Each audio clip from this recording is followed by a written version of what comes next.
ဟောလိုတွေဟာမျက်နှာဖုံးစွပ်ထားတဲ့ဝိညာဉ်တတဝါများဖြစ်ပြီးလူသားဝိညာဉ်တွေတည်ဆုံးပြီးတဲ့နောက်အကြောင်းမျိုးမျိုးကြောင့်ဆိုးဆိုဆိုင်ရာတီတို့မကူးပြောင်းပဲလူလောကမှာကာလကြာရှည်စွာတောင့်တင်းနေရမှဖြစ်ပေါ်လာတာပါယင်းတို့ဟာအသက်ရှင်သူနဲ့တည်ဆုံးပြီးသူတွေရဲ့ဝိညာဉ်များကိုဝါမျိုးတက်တဲ့စိုးညစ်သောဝိညာဉ်မကောင်းဆိုးဝါးတွေဖြစ်ပါတယ်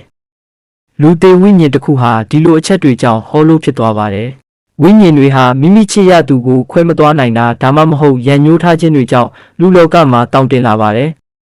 အဲ့ဒီဝိညာဉ်ရဲ့ရင်ဘတ်မှာရှိတဲ့တန်ကြိုးဟာတဖြည်းဖြည်းဆွေးမြေ့လာပြီးလုံးဝပြတ်တောက်သွားချိန်မှာရင်ဘတ်၌အပေါက်တစ်ခုဖြစ်ပေါ်ကဟောလိုဖြစ်ပြောင်းလဲသွားတာပါ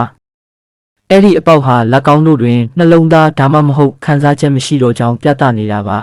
ဟောလိုဖြစ်သို့စတင်ပြောင်းလဲနေစေအဆင့်ကိုဒီမီဟောလိုလို့ခေါ်ပါတယ်ဟယူဟောလိုတွေကတော့တာမန်ဟောလိုထက်အစာပေါင်းများစွာကြီးမားတော့လဲအတိညာဉ်နေပါပါတယ်အင်အားကြီးထွားလာတဲ့ဟောလိုတွေဟာဟောလိုရပေါင်းများစွာဝါမျိုးပြီးတဲ့နောက်မှာမန်နိုဂရန်ဒီအဆင့်ကိုရောက်ရှိသွားပါတယ်မန်နိုဂရန်ဒီမှာအဆင့်3ဆင့်ရှိပါတယ်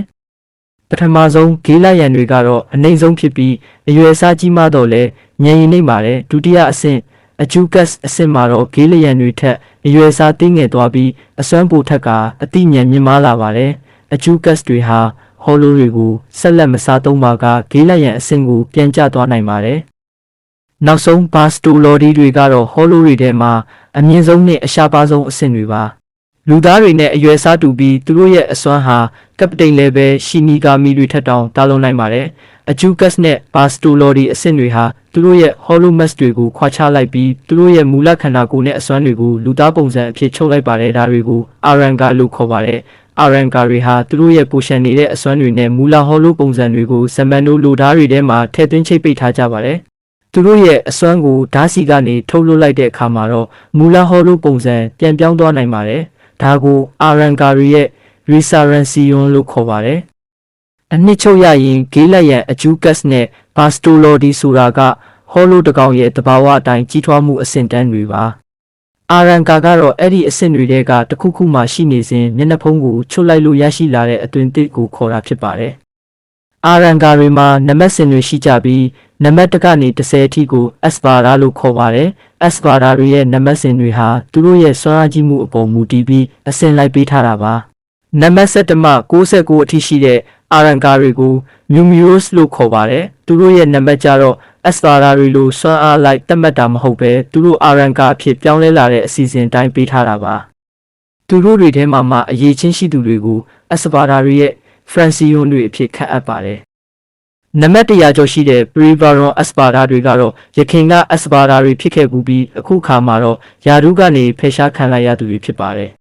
သူတို့ရဲ့နံပါတ်တွေကိုကဏ္ဍ3လုံးတွဲပြောင်းလဲသတ်မှတ်လိုက်ပါတယ်ဒါကြောင့်မို့လို့အာရန်ဂါတွေမှာအက်စပါရာနျူမီရိုစ်နဲ့ပရီဗာရွန်အက်စပါရာဆိုပြီးရှိပါတယ်ဟောလိုတွေဟာစီရိုလို့ခေါ်တဲ့သူတို့ရဲ့ပါးစပ်နဲ့လက်တွေကနေပြစ်လွတ်နိုင်တဲ့ပြင်းအားကောင်းသည့်ဝိညာဉ်စွမ်းရည်အလင်းတန်းတွေနဲ့တိုက်ခိုက်နိုင်ပါတယ်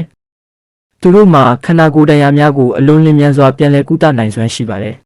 ဟောလိုတွေဟာလည်းရှီနီဂါမီတွေရဲ့ရှမ်ပိုနဲ့စင်တူတဲ့ဆိုနီဒိုလို့ခေါ်တဲ့အလွန်လင်းမြန်တဲ့ရွေးရှားမှုအတက်ကိုသုံးပါတယ်ဟောလိုတွေရဲ့အဓိကနေထိုင်ရာကတော့ကျွန်တော်တို့သိတဲ့တဲပြင်ဖြူတွေဖုံးလွှမ်းနေတဲ့ကန္နာယာကြီးဖြစ်တဲ့ဟွေဂိုမွန်ဒိုပါ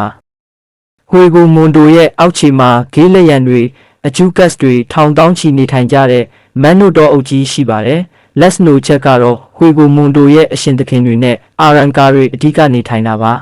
ဟောလိုတွေဟာဗိုက်စာလာတဲ့အခါမှာတော့ဂါကန်နာလို့ခေါ်တဲ့ပေါ်ရတွေနဲ့လင်းပင်ဝေါကိုလာရောက်ပြီးဝိညာဉ်တွေကိုစားသုံးလေးရှိပါတယ်ဒါတွေကတော့ဟောလိုတွေအကြောင်းပြောပြပေးခဲ့တာပါနောက်နေ့တွေမှာကြန့်ရှိနေတဲ့ကွင်းစည်းတွေအကြောင်းဆက်လက်တင်ဆက်ပေးမှာမို့လို့ဟောလိုလေးတွေလုပ်ပေးခဲ့ပါဦး